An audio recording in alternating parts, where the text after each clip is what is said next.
Hey everyone, welcome back. If you're scratching your head over the Florida error code on your LG air conditioner in 2025, don't worry. We're diving straight into what it means, why it happens, and how to fix it.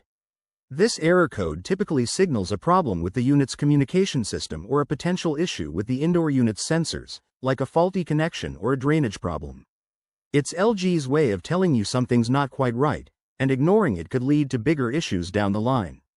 First off, let's talk about the common causes. The Florida error often pops up due to a clogged drain line, which can cause water to back up, or it might be from a loose wiring connection in the control board. Environmental factors, like dust buildup or even a power surge, can trigger this too. If your AC is older, wear and tear might be the culprit.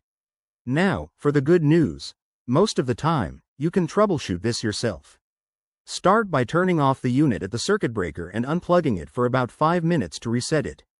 Once it's back on, check the drain line for any blockages. Grab a wet dry vacuum or a pipe cleaner to clear out any debris.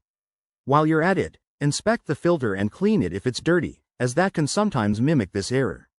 If that doesn't do the trick, you'll want to look for visible signs of damage, like frayed wires or water leaks around the unit. Don't mess with the internal components if you're not comfortable, safety first. If the error persists after these steps, it's time to call in a professional technician. They can diagnose deeper issues, like a malfunctioning sensor or a need for part replacement. Remember, regular maintenance is key to preventing the Florida error. Clean your filters monthly, keep the area around your AC dust-free, and schedule annual checkups.